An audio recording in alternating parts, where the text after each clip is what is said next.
आपणकर रूप को आकर्षण करने को चाहते कि आपण चेहरार चमक बढ़ावा चाहते कि तेबे यही वीडियो आपण आज मुझे शिखाइबी एक अद्भुत उपाय जहाँ आपणकर सुंदरता को अनेक गुण बढ़ाईदेव। शेष पर्यंत देखंतु कारण मु माँ पार्वती एक गुप्त मंत्र शिखाइबी। सुंदरता केवल बाह्य नुहे, यह एक आंतरिक उज्ज्वलता। यही उपायटी चंदन व दहीर पवित्र मिश्रण उपर आधारित जहाँ आपणकर त्वचा व आत्मा को शुद्ध करे बोली विश्वास करा जाए। माँ पार्वती सौंदर्य व संपूर्णतार देवी भाव में पूजित। चंदनर शीतलता व शांति प्रदान करे, दही त्वचा को कोमल व उज्जवल करे।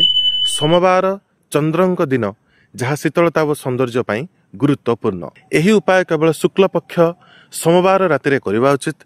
आपणक शयन कक्ष किंबा पूजा घरे करें। आपण को आवश्यक हब गोटे चामच ताजा दही, अल्प चंदन गुंड, एक सफा काचर पात्र, गोटे सफेद मोहम्बती एवं गोटे सफेद फूल। प्रथमे मोहम्बती को जलांतु एवं सफेद फूलटी को माँ पार्वती मूर्ति सामने अर्पण करंतु। काचर पात्र रे दही व चंदन गुंड मिसांतु एवं एक मलाई भली मिश्रण प्रस्तुत करंतु। एही मिश्रणटी को आपणक करतल रे नियंतु एवं एही मंत्रटी को 18 थर उच्चारण करंतु। मंत्रटी हैला ओम गौरी देव्यै नमः। एही मंत्रर अर्थ हेउची हे गौरी देवी मु आपणक प्रणाम करुछि। मंत्र उच्चारण समय मने करंतु जे माँ पार्वती एक दिव्य आलोक आपणक शरीर को आवृत करुछि। एबे एही मिश्रणटी को आपणक मुखमंडल और बेकरे लगांतु। एहाकु 15 मिनिट सुखिबा पई छाड़ी दियंतु।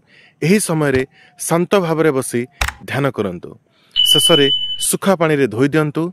एहाकु सप्ताह रे 2 थर करि पारंती। मित्र माने मने रखंतु एहा एक पारंपरिक उपाय मात्र। जदि आपणकर कोनोसी चर्म समस्या किंबा एलर्जी अछि ताहले एहा प्रयोग करिबा पूर्वरु डाक्तरंक सहित परामर्श करंतु।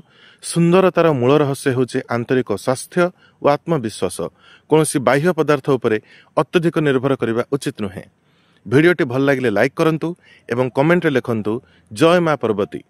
जदि आपण स्वाभाविक सुंदरता वृद्धि करने को चाहते यही वीडियोटी को समस्त युवती बंधु को शेयर करंतु एवं मो चैनल को सब्सक्राइब करंतु।